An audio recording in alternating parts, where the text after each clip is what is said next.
Okay, we are live. Hi, this is William Ramsey. Welcome to William Ramsey Investigates. On today's show, I have a very special guest. His name is John DiGirolamo, and he just published a book in June 2022. Title of the book is It's Not About the Sex, True Stories of Human Trafficking from a Law Enforcement Officer, a Survivor, a Brothel Madam, and an Advocate. And it's broken down into 4 different parts. It's a really well-written book. I found it really fascinating. I read the first 2 parts in their entirety, and I was pretty shocked. I didn't know some of the details. It's the violence that takes place in this environment of human trafficking.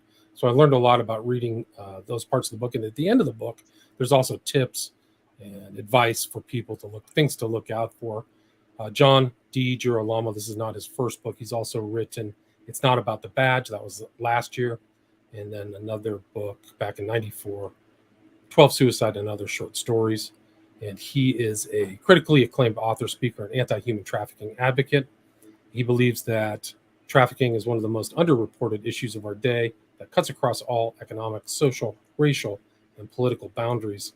And he focuses on stories from rural and suburban America, seeking to shine a light on and create awareness of the evils of human trafficking. And his website you can check out, and I will put it in the show notes, along with a link to the book, is www.itisnotabout.com. So it's all one word, itisnotabout.com. But again, we're going to talk about his book he just published.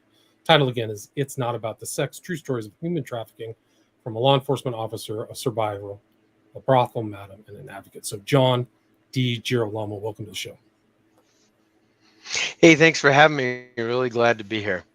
Awesome. So for people who may not have heard your name, your background, can you kind of talk about your career? I know you've had different types of jobs, and then kind of what led you to put together this book, It's Not About the Sex. Sure. So you mentioned I had a collection of short stories back in the 90s, and then there's this gap till last year. And that's because when I was young, I was really interested in writing, thought I was going to be the next John Grisham.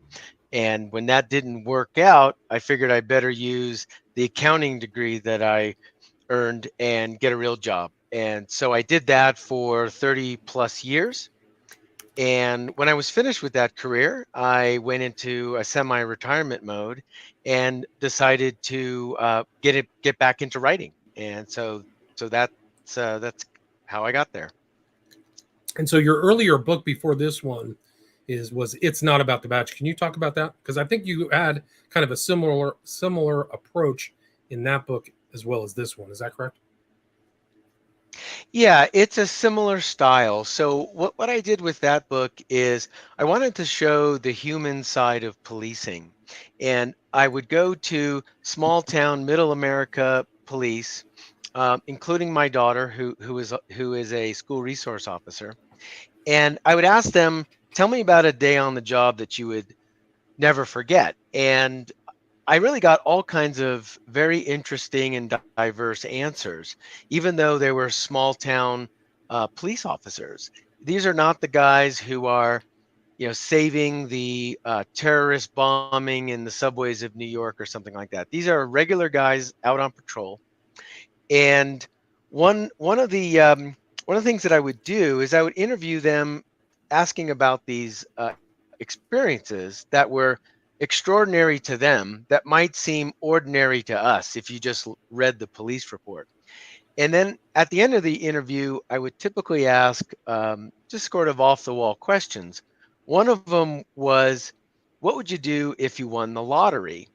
And I was expecting an answer such as, I'd buy a boat, go on the lake, and do fishing all day. And one of the officers answered that he would quit his job and hunt down human traffickers. And when he said that, I was not expecting that answer at all. And I said to myself at that time, that's another book. That's another subject that I need to explore. And when I thought about it more, I realized that I knew a little bit about human trafficking, only a surface level, and figured I was probably like most people. They know a little bit, not a lot. And when I was finished with the police book, I decided to dive into this project and do a similar style of writing, which is trying to tell stories um, and give people, a really good plot line, so they're going to want to turn the page and find out what happens next. And after a year and a half of research or so, here I am with this book, and learned quite a lot. There's a lot of misperceptions out there, and just found that it to me it's the thing that is the most evil thing that somebody can do to another person. And even though that is a heavy subject, I wanted to put something together that wasn't salacious, wasn't graphic, wasn't sensationalized, but really got to know the people in this book. And I've profiled 4 different people. And can you talk about the research and how you ran into these different people with different perspectives on the human trafficking issue? Sure. So I reached out to some nonprofits that dealt with victims or survivors of human trafficking, and went to meet with them and wanted to see about who would be interested in telling their stories. There was many people that were willing to help out, but really didn't want to talk about specifics in their life. But it was a series of meeting people who then introduced me to a law enforcement officer, or introduced me to a survivor. And many times they would ask several people who just, for whatever reason, didn't want to have their story told. And if it was a survivor, they may still be very traumatized by that. So it was really through networking. I didn't know any of these people before I started, and so I wasn't sure how I was gonna get there, but through contacts I was able to do that. And those are all those individuals are in the state of Colorado, right? Yes, it's all Colorado connection. And most people have heard about human trafficking issues on the border in big cities, and that's absolutely true. And when I initially started my research, what people really didn't know about was that it's happening in small town America, rural America, nice communities, all 50 states. So I wanted to focus on it being in neighborhoods that people, just feel like it's their own. It's their own neighborhood. And if it could happen in a Colorado small town or nice suburban area, it can happen anywhere. So I focused on that, and they all have a Colorado connection. Right. And can you kind of talk about the backgrounds of some of the victims and kind of, it seems like there was a common theme of like vulnerability and predatory things. And also, it almost felt like what happens to a person when they get involved in the cult, like they don't see it coming, like it's then that the screws of the trafficking aren't twisted immediately, right? Can you kind of talk about the grooming process? Yeah, definitely. One of the surprises that came out of my research is it's a very small percentage of people that are kidnapped. It's 3 to 5%, and I think that surprises a lot of people. And what actually occurs is over half the time there's some kind of connection through someone that you know. It could be somebody in your family, it could be a friend, it could be someone you've met online, but it's not something that is just, you're snatched off a street corner. And so you get this connection with other people, and that's really part of the grooming process. So, for example, one of the stories is with Janelle Goodrich, who's an advocate in the chapter, and she goes through and she's a case manager. She helps people navigate the system, mostly underage teens, as they're getting out of their situation and trying to become a survivor. And so I focused on one of the stories, which was a girl still living at home, going to high school, but was playing an online game during the summer. And over time, she met this friend who was posing as somebody who was close to her age. And it all started very innocent as far as what food do you like, what music do you like, etc. And then they eventually meet in person. And of course, this person isn't at all like what his profile is, but he's able to get her hooked on drugs. And once that happens, then they're much easier to manipulate. So it's several months later by the time she's actually being trafficked from when that first initial contact happens. And that's called a Romeo pimp, where it's somebody who is looking for that romantic relationship. It's, slow going versus what's called a gorilla pimp, which is where it's very violent and coerced right away, very quickly. Sometimes they can be the same person, but many times they're looking for somebody online and they're just sending out a bunch of messages and they're seeing who's going to react, who seems to be isolated, who maybe, as you mentioned, has some kind of unmet need, whether that's emotional, psychological, financial, etc. Right. So it's like they usually get cajoled by some kind of lie or something like that. And I mean, then it gets bad. And I think that one story, the first stories involving the younger girls, like their parents didn't know the totality of what was going on. They were involved in their own lives too. So it seemed like they weren't on top. They got on top of it once they realized what was happening, but they weren't really keying into uh, the exact the exact details of what was happening, right? Yeah, and there's clearly risk groups. If you're a runaway, if you're homeless, if you're in the foster system, not in a good situation, that's going to be more risk and more vulnerability.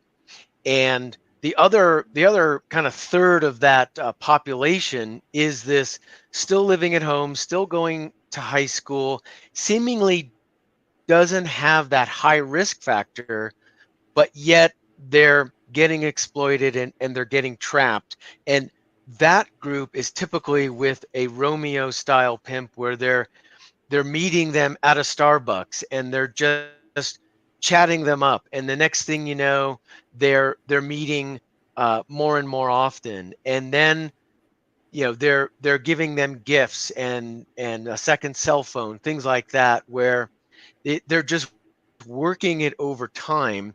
And those are the things that, as you say, kind of sneak up on people because that victim is not expecting it. They're thinking this person really likes me. Now, sometimes they'll use things like, um, I know this up and coming rapper. He wants people for his video or a modeling gig, that kind of thing. And that does happen. And unfortunately, a lot of young people can fall for that because they're looking for fame, they're looking for attention, and that's one of the ways that people, um, teens are going to try to be popular is, hey, I can get on someone's video, I can get on social media, I can be on YouTube, etc. And so that's very alluring for them from a psychological perspective. And then at some point it just becomes too late, and then they go through a different range of emotions, whether that's feeling shame or feeling stress or feeling depressed, things like that. And that just makes it more easy for this predator to manipulate somebody. And then they've gotten in too deep. There's going to be pictures, there's going to be videos, and then they just threaten and say, well, I'm going to tell all your friends, or I'm going to post this on social media. And then the person is stuck. And if you're 13, 14, 15, 16, they're just not savvy in the world and they just may really feel trapped. Right. And they're intentionally trapped and all that stuff. And that second story about the mother and daughter was, I mean, Sue was harrowing. Like some of these, you talk about the Romeo groomer or Romeo pimp, but the gorilla ones are, I mean, it's not even funny, super brutal. And often they're trafficking groups of people too. Can you talk about how ugly it can get? Yes. Typically, a pimp like that is going to traffic several people simultaneously. There may be a frequent gang affiliation, which just means that it's even worse because um, there could be multiple people in charge. They may trade people. They may move people from one area to another, and typically they're going to be just very violent right away. They're going to, really try to break that person psychologically as well as physically, and they can do that in several different ways. So, for example, psychologically, they're going to try to convince them that nobody else cares. The authorities are not going to help them. They're going to isolate that person from family, friends, etc. They're going to truly try to break them, and they're going to try to threaten them. During one of the interviews I conducted, it was described how a pimp got a key to a person's house and put it on his chain and would twirl it around and tell the person, I have the key to your house. If you don't do what I say, I'm going to harm your little sister or I'm going to kill your parents. And I have the key to your house. And so they're feeling psychologically broken that way. And the other part is physical. They may move them to a different city. They're going to take away all their money, take away their phone, take away their, any kind of internet access, and they're going to just really control them and threaten them with more violence. These guys do not value life, and they do not value people, and they're going to um, swap somebody out if they think they're any amount of trouble, and they're not going to have any qualms with hurting someone physically or worse. Right. So it can lead to murder. I mean, it really can get out. And that's kind of the threat is we can get rid of you. But can you talk about the financial incentive of these pimps? It's incredible amount of money and how the kind of business end of it works. Can you talk about that? Sure. So globally, um, human trafficking is the second largest crime after drugs. And in this country, from a financial perspective, there's more money being exchanged in human trafficking than the NFL, NBA, and Major League Baseball combined. So it's a multi-billion-dollar business, and it happens everywhere. So the officer that I interviewed in the Denver area, he said that they may work 100 cases on the task force a year, but he estimated that there's 1,000 people being trafficked in just the Denver metro area. And Denver's not the biggest city in this country. So it's just humongous, and it's hard to get data, real hard facts, because um, people are obviously not talking about a lot of that stuff, and if they're done, their pimp may just toss them out, and they may be homeless on the streets in a completely different city than they're used to, and frequently they're going to try to get them hooked on some kind of drugs or alcohol, so they're easier to manipulate. But then if they're homeless and on drugs, all kinds of other bad things can happen, even though they may be out of the situation of being trafficked. Right. They're just really very socially disadvantaged to get into that situation, but also just to cope with it. Like some people could call a powerful uncle or somebody, like a lawyer. You almost never see somebody with a lifeline for these people.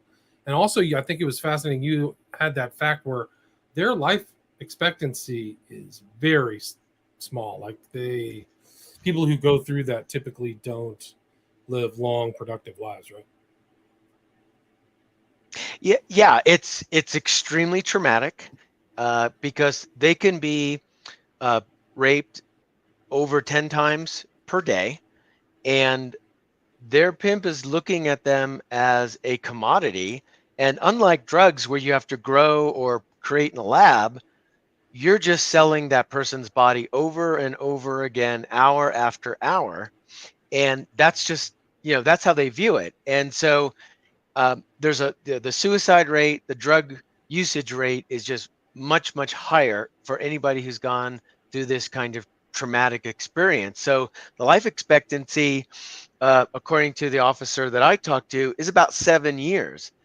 That's not how long they're being trafficked. That's just their life, because the success rate of people getting in to the system, or getting in with a nonprofit that's going to help them out is really a low percentage. People will estimate that it's really, the success rate is less than 10%. It's low. And there's a lot of people who get re-trafficked, and you throw in drugs and runaways and homeless, and then they just start that cycle again, and it just almost invariably leads to bad outcomes. Right. It's incredible. And one of the facts that I found interesting is that these runaways, you said 1/3 are brought into trafficking within 48 hours of hitting the street. So these guys are looking for those people. Like, it's like they don't have a chance just to be out there. Like, they're getting snatched up and commodified, like you said. Yeah, they are absolutely hunting anyone who's a runaway or homeless. And the research will show you that the thing that is most traded for any kind of sex is housing and food. And if you're a teen runaway, typically not with a lot of money, it just falls right into that trap rather quickly. And yeah, that first 48 hours, um, these guys can see somebody who's vulnerable from a mile away, and they're going to just you know target them. And that kind of person, especially with the gorilla pimp, there's no need for Romeo. They know no one's watching them, so they're totally vulnerable, and they just prey on them, unfortunately, and have a success rate. Right. And then you talked about one girl, Jessica. She just went through the whole process and came out the other side. Escort, porn star, brothel madam. Can you talk about the arc of her journey through sex trafficking? Yeah, I when I heard Jessica's story of, she was raped as an adult, then went to Colorado Springs to do escort services, then decided to go do pornography in Los Angeles, came back to run a brothel in Denver, and then kind of really hit rock bottom, and then that's part of the redemption story. And I wouldn't have her in my book unless there was that redemption story. And the thing that struck me when I heard about her before I met her, I said to myself, how does somebody make those kinds of decisions? I mean, who is sitting there as working in the escort industry and says, you know what, I think I'm going to move to LA to do porn. That sounds like a really good idea. And I couldn't wrap my head around that. So when I talked to her, one of the first things I said to her is, I want to get inside your head and really explain to the reader your thought process. And so what I did differently with that chapter is I wrote it from a first person point of view. So it feels like you and Jessica are sitting down at the kitchen table, and she's telling you the story. She's talking to you, the reader, and we go through all of these decision processes and how she does that. And then it ends with this redemption story. She comes back to God, and God loves a comeback story. And so I really like the way that this story ends, because she becomes a much stronger person, and now is a vocal advocate against pornography, against all these lifestyles that feed into that. And so her story, it gives you a little bit of an insight of what goes on in the world of pornography and brothel. And one of the things that she made the connection, and it's in the story, is the pornography feeds human trafficking because it's feeding that kind of fantasy with young underage teen girls. And when you feed that fantasy, some people are going to want to fulfill that in real life, not just watching something on a screen. And it really warps that sense of relationships of what it should be. And it's definitely, that's clearly not a healthy relationship if you view that from the lens of an escort girl or pornography, something like that. It's taking sex out of the context of love and marriage, and it's just putting it into this sort of base level physicality. And to me, that's kind of the real war on women and girls, is when you do that, and you're kind of ruining that for whoever the viewer is, whether that's a male or a female. Right. And there is kind of an underbelly of sex trafficking or human trafficking in the pornography industry. I remember out here I followed the story of Girls Do Porn, and that was a horror story. These girls were brought in like, oh, I just want to take some modeling pictures, and they wouldn't let them leave. It was almost like some of the stories from your book. They wouldn't let them leave until they shot a scene, and those guys went to jail, and one guy's still on the run. But it's an incredible aspect of some of that, of what's going on above board, right? Like we don't know what is going on that's totally illegal Yeah. too. Well, for example, Pornhub is one of the world's largest sites for pornography, and they were recently sued, claiming that Pornhub had underage people on the site and had um, sex trafficking victims coerced and exploited on the site. After that lawsuit was filed, half of their videos came down off the site. And of course, that's not perfect evidence, but it certainly gives you the sense that whoever thought that and pursued that lawsuit, they were on the money. They knew that that's where it was headed, and it just goes to show you. And of course, there's billions of views on these pornography sites on an annual basis, and so and you've heard things about like revenge porn or things like Mm-hmm. that. That's typically with a relationship gone bad, and you post your ex lover's video of you on there. But this is even worse than that, because these are kids, these are teens, and um, and these are victims of sex trafficking that are on these sites, and people are going to there, and they're clicking on them, and it's kind of feeding that fantasy. And so it all is this cultural factor that makes human trafficking um, even worse. And Right. unfortunately, technology makes it worse, because you've got this internet based pornography, but also financially you can move money. There's Venmo, there's Zelle, there's Apple Pay, et cetera, et cetera. It's not the strange guy on the corner in a bad part of town wearing nothing but a trench coat, handing people money.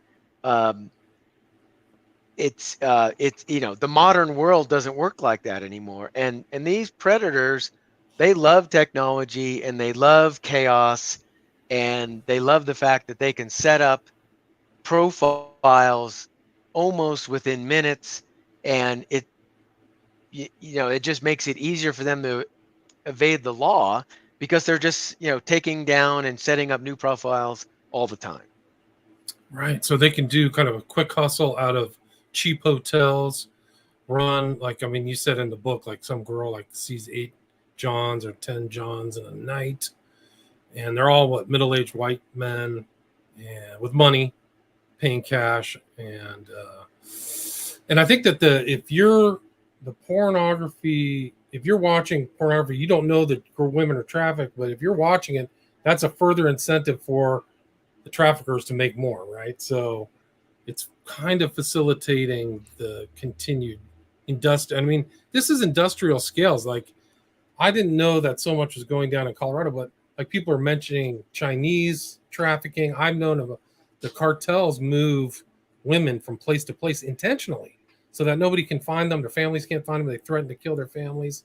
And in Mexico, they move them around and even into the States. So there's all kinds of stuff going on that even above board, they may be like, oh, she's a quote stripper, unquote, but that's not all. they're doing, and same with the spas and stuff like that. Sorry. Yeah, it definitely can happen in some of the massage parlors, things like that. But just to kind of touch on what you mentioned is the CEO of the National Center on Sexual Exploitation recently was quoted saying that child sex abuse, sex trafficking, and pornography have merged online into one industry. And and that's kind of what we're seeing because how many times do you see a headline of somebody who it was abusing a child and they took pictures of it. And so there's evidence which is great for a criminal trial, but not so great when they may have traded that for other child pornography clubs on the dark net, things like that. And so you're seeing kind of all three of these getting closer and closer into one industry, if you will. Wow, yeah. There's a lot going on. There's a lot of international things. I mean, I've heard horror stories about the dark web. There's a guy in the Philippines doing unspeakable things. So this is just kind of one side of it. And in your stories too, some of this happens when these are really children, 5 years old, 6 years old, right? I mean, some of this isn't just teenagers or younger women or things like that, right? Yeah, unfortunately, in the younger uh, kids, you're seeing that in more of a family situation, and one of the chapters goes through Angela, and she was exploited starting at around age 5, and this had a traumatic effect for her entire life. She's in her 50s now, but the story isn't, her chapter isn't just to talk about familial trafficking, but it's that healing process, the recovery process, and that perseverance in the face of adversity.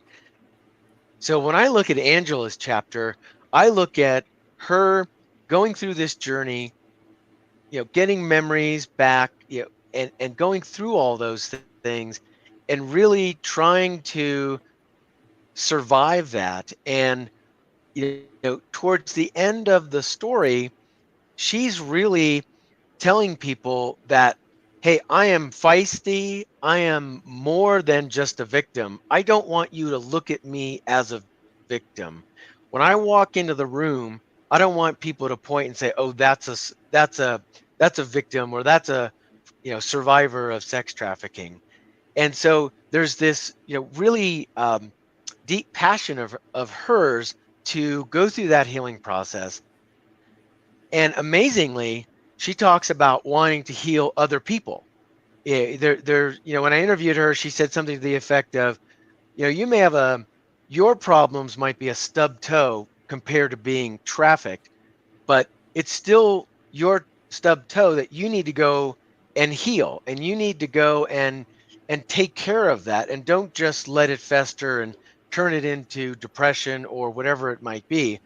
And the fact that somebody like Angela, who's been through everything she's been through and has the means and wherewithal to talk to me, a total stranger, who's going to write up the details of her life, how she got to that place where she felt strong enough to do that, to me is kind of inspiring. It is, and there's some faith. Like these women have faith. Like one was definitely Christian. It seems like their belief got them through. Would you agree with that? Yeah, definitely. Everybody talks about a little bit about their relationship with God. Certainly Jessica, there's a lot of that, as she talks about how that was the only way that she could get through her situation. And she said something to the effect of, I spent a decade working for the other guy, getting to the bottom of the sin barrel. But once she hit that rock bottom, it was only then that she could finally uh, move on to the next stage. And the story focuses on her building that relationship with God, wanting to be um, a friend with Jesus, and that part's really inspiring as well, to see her go through that, and how it gave her strength. And in her way, she said something to the effect that she spent a lot of time trying to abandon God, and it was never clear whether she should have been relieved or petrified. And that's kind of part of the story, is when she was petrified, that's when she knew she really had to come back to God. And the flip side of that coin is, when she was, doing all these things that she knew was wrong, that's when she really, truly abandoned her relationship with God. Right. And John, we're at the 35-minute mark. Do you have time for a few questions? Yeah, sure do. Sure. Big J asks, do you have any knowledge of the Keepers John Hopkins priest scandal? Are you familiar with that at all? Um, Not really, no. Okay. And then Barbara asks, she says, is the author saying that with COVID and the internet, these problems grew exponentially? What do you think about that? Yeah, absolutely. COVID really. So, what did it do with teens? It took them out of school, put them at home in front of a computer, and did not have that social interaction. So, where did they go to find that social interaction? Typically, they went online.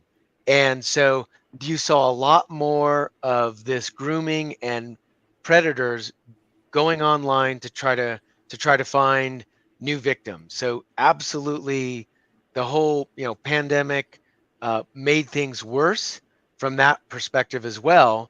And the teen mind, they really have put a lot of value on the lot on likes and who's following you and things like that. And if you ask the typical teen, they're going to have thousands of followers, but they looked at that as a goal, not as a problem, because how many of those do they actually know? And the answer is probably a small percent. Have they actually met in person that they can really say is their friend? And if the goal is to get more friends and more likes and more followers, then some percentage of that is just going to be these bad guys looking for new victims. Right. So they're online. So COVID did grow, did make the problem grow. And then Oswald asks, does John think that there's more trafficking among institutions such as religions or cults, or non-organized, strictly by the numbers? Do you think institutions or non-organized are trafficking more? I can't really say, and I think it's really hard to get hard data on that type of thing.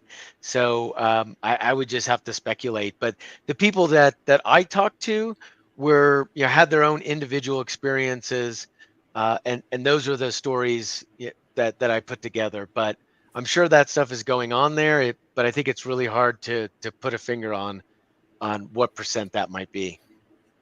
Right. And really great book. I like the way the narrative style that you presented the information, because you could really follow it, and it made it a human story instead of like some objective facts or stats that somebody from law enforcement put together or something. But you just see how these people can be sucked into this or drawn into this and not get out. And really did. I think you did a great job in that. But John, we are at the 40-minute mark. Is there anything you'd like to add or anything I missed before we wrap it up?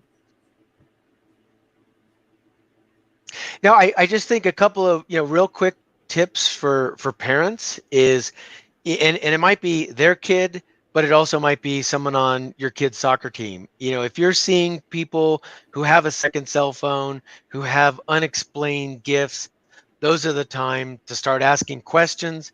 And every parent should know and control the passwords on their kid's phone, what apps are downloaded, what chat rooms they're in, because every program has it, and they should really be checking often, because that's where these predators get in, on these kind of private messenger/chat rooms on all these apps.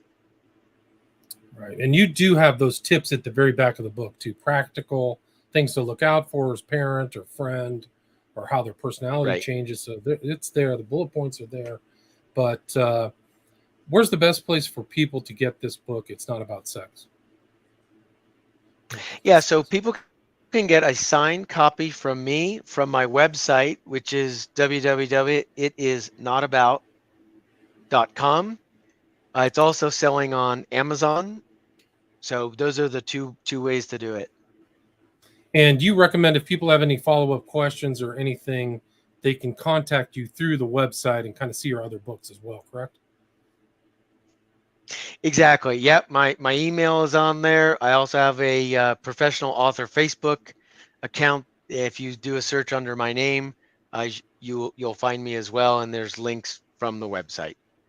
Right. And your last name is spelled DiGirolamo, DiGirolamo, Girolamo. And it's John DiGirolamo. Again, title of the book is It's Not About the Sex, True Stories of Human Trafficking from a Law Enforcement Officer, a Survivor, a Brothel Madam, and an Advocate, just published June 2022. So, John, thank you so much for your time. Really appreciate it.